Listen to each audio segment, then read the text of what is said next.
Hello, everybody. Welcome to the London Open Breakfast today. Apologies for this slight delay. I was just having a few problems loading up my charts, but we're getting there. So let's get started. Basically, been quite a lackluster day. It looks like Europe stock markets there have opened lower. Stock markets here have opened lower.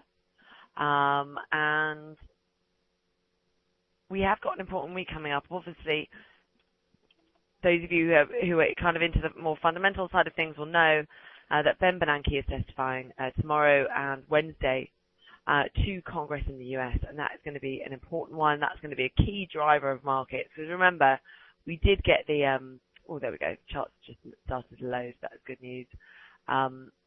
We did get the have some deteriorating, obviously, economic data, even though last week the data was slightly more mixed. But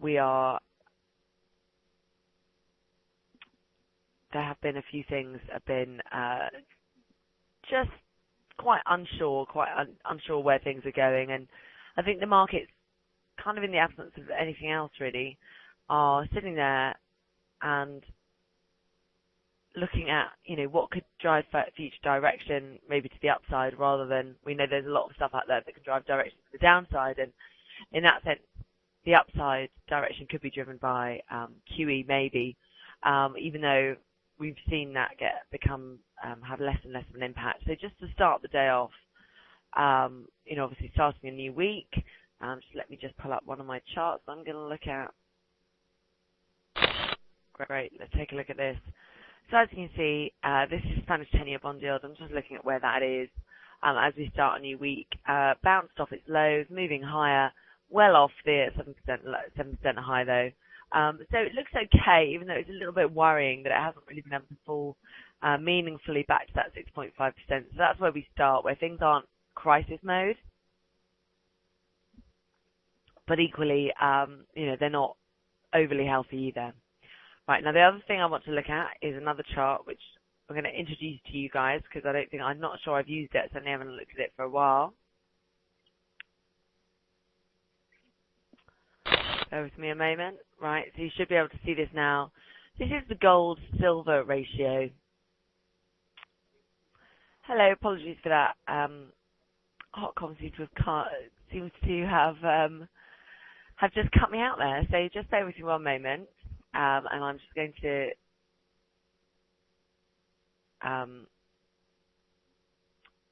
put up a different chart, which is more this. What I'm just going to show you is the gold-silver ratio, and it's just a really nice way of looking at good way of looking at overall sentiment. So, right, just looking good.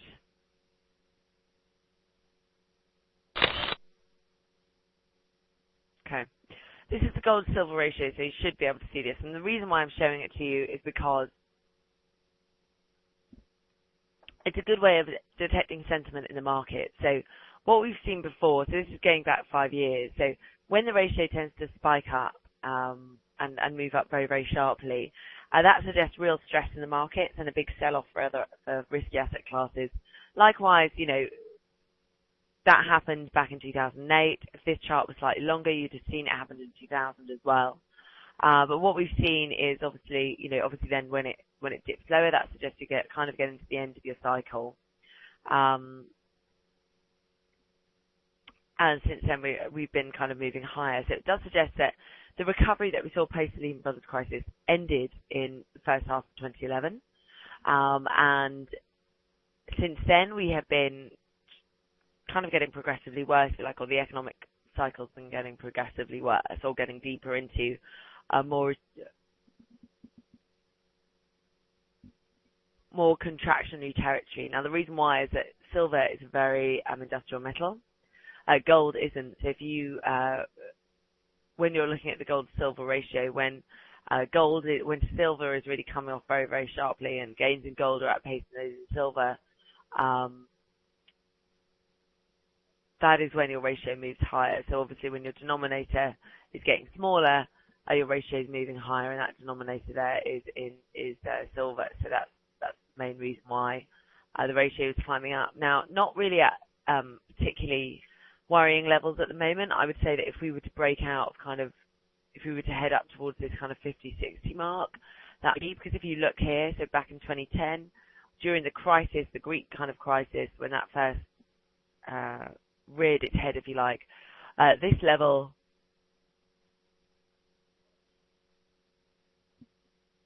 we easily broke above 60 and kind of 70, or we kind of made another break higher there. So, between kind of 60 to, you're really in quite dodgy territory. And the reason why we say this is that we're quite close to it now. Now, if we can bounce back and turn around and continue these declines, we did see gold and silver both recover last week, then we could potentially see us getting back to safe territory. But certainly from a risk asset perspective, this ratio is showing us that we need to be vigilant. That is for sure. Okay.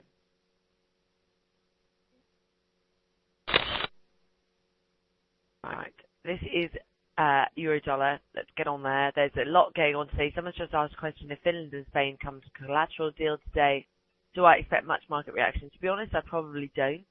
I think that if they did, you could see a very, very short-term bounce. But Finland has been looking for collateral from everyone. Secondly, just because they reach an agreement doesn't necessarily mean it's a good thing.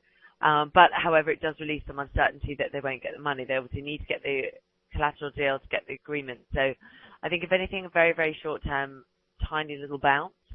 And if that doesn't happen, then we could easily see, if the deal doesn't go through, then we could see a bit of risk aversion actually come in, which would be euro negative. So this is euro dollar, and as you can see, incredibly weak. This is a daily chart now, looking incredibly weak. Really nice series, higher lows. Just been moving sideways and then breaking out really. That's been kind of the key. Right now, it looks like we're in a bit of a moving sideways situation with 122. I think it's really tough support there, ahead of obviously 120. We're not finding out too much from the RSI here either, so let's drop down a notch. Okay, so on the hourly chart, which is slightly, more relevant for, I guess, a lot of you retail traders, more short term.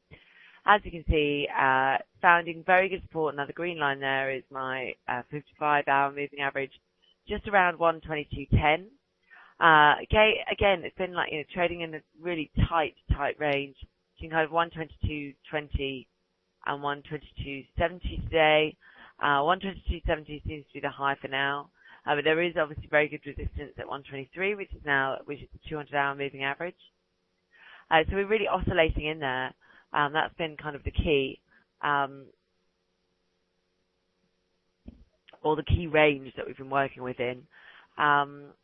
And obviously downside, the risk to the downside, or the low that we could fall to is 121.60. Now, to me, it seems like this life above 122 is looking fairly fragile, especially the sharp double top there that we've seen now at 122.77. I'll be tweeting about that a little bit later, because that does look like quite a nice double top, at least worthy of acknowledgement, at least in the short term. Added to that, you've got the MACD, which is turning lower again. The RSI, which is clearly turning lower again. And then here we have, we have a nice low now, so we have something to target. So for me, I do believe that we'll kind of retest 120, lies below 120, 121.80 with fairly good support on the way down. And then, of course, this 121, going all the way down to kind of 121.65. Now, the other thing I want to show you as well, someone's just asked a question about the rally on Friday. What could have sparked it? Well, there's, a couple of things. There, primarily it could have been just positioning, with people have put on a lot of shorts. People could have been closing that out. Also, there is event risk this week. There's Bernanke talking, and if anything, he may talk about how, bearish the outlook is for the U.S. economy, how, payrolls are so dreadful, et cetera. People don't want to be caught too short risky assets. However, we do think they're going to be sold into, so people could be closing out just to get back in at better level. Added to that, we think that, the Nanki test to me is going to be important without a shadow of a doubt. But there's a lot of moving parts to this, and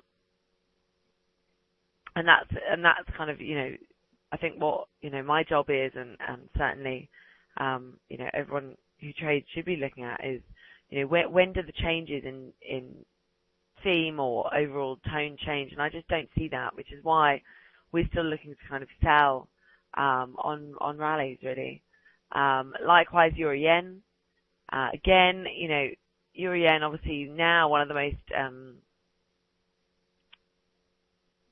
risk sensitive pairs out there.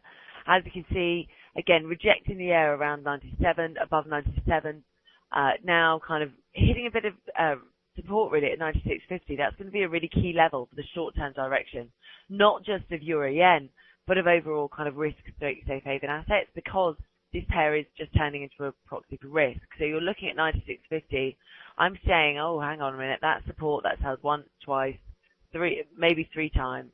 So if we go through there, then it's a significant level. However, if we bounce back there, we'd need to get back easily back above 97.50 to really have some meaningful view. Okay, so it looks like there's some various ideas on why markets bounce back on Friday, but basically Fridays are a strange day in the markets, especially a Friday in July. So strange-ish things can happen. So we wouldn't be surprised to see that. As you can see as well, RSI for both hourly and daily suggests further losses. So yes, you may be above 122 today, but we think that will be used to sell into.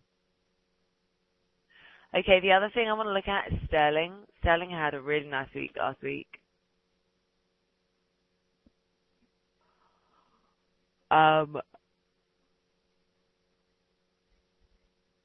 Really nice bounce back the latter part of last week. However, not really enough to change the overall trend. So the overall trend we think is still quite lower. It's more of a slow grind though, with some key levels really coming into play and being important. So for example, 21-day moving average here, 156. That is enormous resistance. We've really well and truly rejected it, not just today, but also in the past as well. Also last week, just last week, I had a few goes up there. So, obviously then that becomes a really significant level. So that's a massively significant resistance level now. If they can break through it, that is significant. It suggests the bulls have really changed their tones. If we can't, then we're probably heading for life below 155 again. And getting kind of more into these here between kind of 154 to 155. 50 or 60, and also added to that 154. 154 is acting as good support as well, so we are a bit trapped and range bound in pound at the moment. Let's drop it down a notch. Let's look at the hourly chart, and the hourly chart again turning over there. So the RSI suggests that it's turned over well and truly. You can see that with the chart itself. Now there is good support on the way down. There's this kind of 155.30ish or 155.25, which is the key level. 155 is important, so there's a lot of support on the way down to break the fall. But it does look like kind of that 156 is a bit pie in the sky dream really for sterling. So that's not